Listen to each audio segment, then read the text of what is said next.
What is going on, everybody? My name is Luke the Notable, and in this video, we're going to find out why Halo players are better than Overwatch players. Now, I like to always start these with a disclaimer because people do get heated in the comment section, and I feel like for the most part, except with the Destiny one for some reason, people are much more civil in the comment section when I start the video off by saying this. I don't care if you like Halo. I don't care if you like Overwatch. If you enjoy playing a game, then there should be nothing that I can say that will stop you from enjoying that game. This series of videos pits two players of two separate games against each other. It is not an evaluation of which game is more fun. So what do I even mean by that? Alright, so let's say we have two players. On one side, we have obviously the best waifu ever. She likes to play Halo. And on the other side, we have Hot, but kind of in a weird way. She likes to play Overwatch. I think if these two were to play each other's respective favorite games, the best waifu ever would easily win at Halo because that's her game, but I think she might do just as good at Overwatch. And if you want to find out why I think that, you're going to have to watch the rest of the video. I also want to point out that we are not comparing competitive multiplayer or pro gameplay. We are comparing gaming bros, people that just solo queue each respective game. Can the average Halo player defeat the average Overwatch player at a game of Overwatch? There's no point in comparing pros, guys. Seriously, no point. Pro gamers are really good at every game they play. They're professionals. I'm sure they can adapt. We're talking about gaming bros. You know, the guy that plays on like a 70-inch TV and his controller is like completely encapsulated in Cheeto dust. The guy that doesn't plug in his controller and he still believes that the eye can only see 24 frames per second. Also, with Overwatch, we are only comparing console. It's the exact same game, it's just a different way of actually playing it. All right, let's get into it. My first point is that in Overwatch, you only have one job throughout the entire game. That may be oversimplifying a little bit, but your class does define exactly how you play. Offensive characters cannot play defensive roles effectively. Sure, you can sit inside a control point with Tracer, but she only has 150 HP and she'll die pretty damn quick. You need a mix of characters all doing their respective roles in order to perform well in Overwatch, but again, we're not comparing the competitive aspects. Whether you like it or not, playing outside your defined role is not very efficient and leads to black and white gameplay. It's also very easy to pick up, and anyone with any skill at shooters can very easily excel in Overwatch. I will say Overwatch has probably some of the most helpful tutorials and menu-based tutorials that I've ever seen, and it made it really easy to learn the characters. This was my first game as Hanzo ever. And on my first game with Hanzo, on a map I had never played before, I went 11-2. It was very easy for me to understand Hanzo's niche, which is long-range encounters, and when someone gets close, you use your abilities to counter that. You can also play kind of a supportive role, helping out your teammates and using the bubble that lets you see everybody real well. But either way, once I understood the role, I just did that one thing, game after game after game, and saw similar results. I have a 4.0 KD as the gunslinger character McCree. You know why? Because I have a good shot from Halo and all of my experience with FPS, and I understand how the character works. And here's the biggest aspect, and I'm going to bring my point home. I understand McCree's counters. I understand that with my good shot, McCree is very good long range and even close range against some larger opponents like Roadhog and Diva. But I also know that because my weapon is precision based, I have to be very accurate using McCree's gun. I do not play well against smaller characters. I learned very quickly that Tracer characters were very hard to shoot. They move quickly, they can teleport, and even if I stun them, they can get out of it. So what I did is I just avoided Tracer and other small characters. I let the other people on my team deal with those. Once I came to this realization, it was very easy for me to get 20+ kill streaks. You see, in Halo, there are no counters. There are no roles. You have to play every single role in every single game. If a sniper rifle drops in front of you, now you're the sniper. In Halo, if you gotta control a control point, there's no class that gives you extra shields and health to allow that to be easier. You are the same as everyone else around you. Now, I probably sound like a broken record because I've said that in every single one of these videos that I've done in this series, but it's true. That is what makes Halo primarily one of the hardest games to play. Now, when you talk about maps in these two games, maps are another way that you can kind of give a little bit more support to my first point that in Overwatch, you only really have to do one thing and play one job. Let's think about all of the things in Overwatch that are on the maps that can influence gameplay. The only things you really have to worry about in Overwatch are the placement of all of the health packs, which is the only way you can regain your health other than having a competent healer, which doesn't happen very often. And you also have to take into account map geometry, essentially what areas of the map can people come from? Is this a place with an open skybox, so characters like Pharah have an advantage, or is this a place where it's kind of close corridor, so people like Reaver have an advantage? Now, Halo doesn't have any health packs because it has recharging shields and health. I don't think that means it's any worse or better than Overwatch. It's just the system that it uses. But in Halo, you also have to worry about geometry. Some maps have high points that people can come down on you from. Some maps have low points that allow you to sneak around the map. And this is true of every game I've talked about on this series. Call of Duty, Destiny, Battlefield, they all have geometry in their maps. There are all designs in the maps that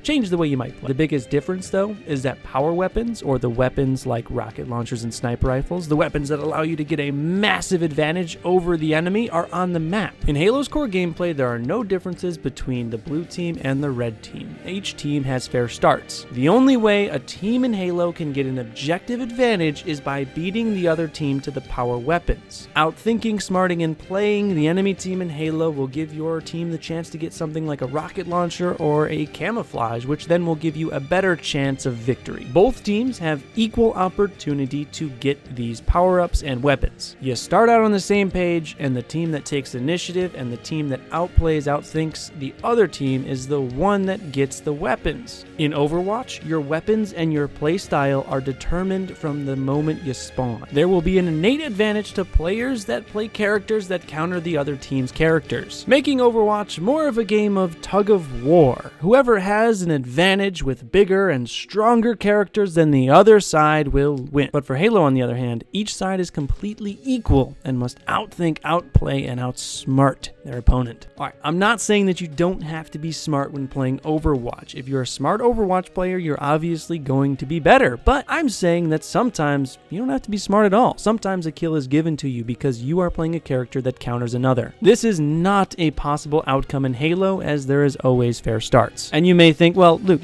one second. What if I'm playing Halo? Some dude kills me with a rocket launcher. Then he's clearly overpowered. He clearly has an advantage over me. You may think that, but that is not true. You see, both of you had the exact same chance to get that rocket launcher. If you had taken the initiative, remembered to time the weapon, or whatever else, you would have gotten that rocket launcher and probably killed him instead. You both had equal opportunity to get it. No one spawned with it. He got it, you didn't, and that's why you're dead. If you take a Halo player who is used to playing multiple different roles while playing Halo, you give them just one role to do in a game of Overwatch and they will succeed immensely. But if you take an Overwatch player who's used to playing maybe a supportive role, defensive, even an attacking role, and you throw them into a game of Halo, I guarantee you they won't be able to cope. Now, one thing you gotta bring up when you talk about Overwatch is its changing meta. If you don't know what a meta is, it's essentially this phenomenon in gaming, especially in these class-based shooters and other, RTS has them as well. It's essentially kind of how the game plays among the community in the changing updates. So let's say one character gets a massive buff. They get a ton more health, they get a ton more shields, damage, whatever. That character will be much more played. That character then becomes part of the meta. You would also then see a rise in characters countering that character, and so on and so forth. And the meta is constantly changing depending on, different community members making videos, or the actual game developer, Blizzard, changing the way the game works and things like that. I'm not against games having metas, but it does beg the question of, are there actually better strategies, and are you better off playing certain characters than others? If you want to play a healing role, is it best to play Mercy, or is it best to play Robo-Gandhi? Are people who decide to pick one character or another, even in their own special subclass, objectively better? Pretty much, yeah, pretty much. Now, this is an easy fix if you're an Overwatch guy. All you have to do is play to the meta, look up a video, or just kind of do your own research, figure out what characters are kind of the best out there and play those. But it does beg the question, hey, if you got 10 kills playing character A and character B is not part of the meta because they're just objectively not as good, could you still get 10 kills with that character B? I'm not saying that having a meta or having characters or guns or anything that is better than others is bad. If you like that, that's cool.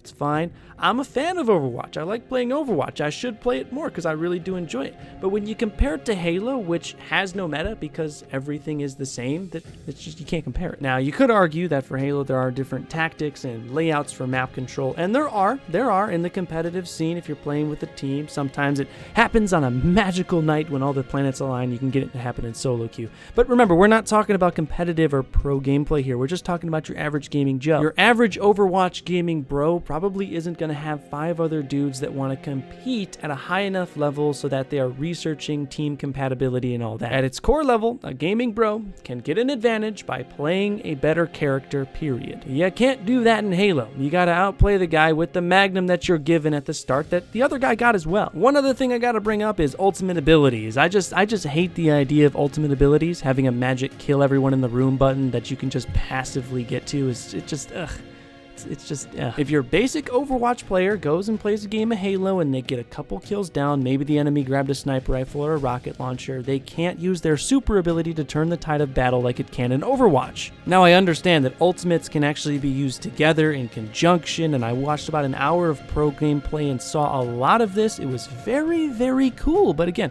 we're not talking about professionals. You could sit here all day and debate whether Halo pros or Overwatch pros are better, and at the end of the day, you'd come to the conclusion that they're both pro gamers. They're probably going to be just as good at each other's games because it's their job. They're meant to adapt and they're meant to work together. While Overwatch is a more team-oriented game, it doesn't mean that Halo isn't, and it doesn't mean that Halo pros have no idea what teamwork is. And just to wrap up everything that I've talked about in this video, I'm going to do one more point and then we're done, guys. To wrap up everything, I'm going to leave you with this point. Overwatch players, because of how the game works, have a lot of skill with teammates. Overwatch teaches you to work with a team fairly well, and it's an interesting game because of that. But at no point is there any individuality. Overwatch, with its class-based system, cannot teach you to play well by yourself, because in some aspect you're always lacking. If you play the attack role, you can't also play the tank role. If you play the healer, you can't play the attacker. So when an Overwatch player comes over to Halo, they're not going to be able to adapt to Halo's changing styles of play. In Halo, sometimes you got to be the main slayer, getting multiple kills with the power weapon. Sometimes you got to be a support player sitting back in your spawn, anchoring your team there so they don't spawn all the way around the map. Sometimes you got to be the holy diver, grabbing power weapons before the enemy can to burn them. Halo teaches you individual skill as well as team skill, and when you take that individual skill that Halo teaches you, you can apply it to Overwatch pretty well. However, if you have the team-based experience that Overwatch provides, it's hard to apply that to individual skill that is needed in Halo. I'd like to hear what you guys have to say though. Please comment down below and let's remember to keep it civil. Like I said, I really enjoy Overwatch. I have a fun time playing it. I'm pretty good at it. Maybe I'll do some videos down the line on it. I'm not attacking your guys' game or way of life. Seriously, it's just an interesting video. It wasn't meant to start a war or anything like that. I respect the Overwatch community and I respect Blizzard. And I do want to hear what you guys have to say out there. I also want to hear what game you guys think I should do next. This is kind of a popular series growing on my channel. Just comment down below, you know where that's at. In the top left corner, you can click my logo to subscribe. I make tons of Halo videos and a bunch of videos like these, which you can find on the right side of your screen. I want to thank you all for watching. Please stay notable, and I'll see you in the next video.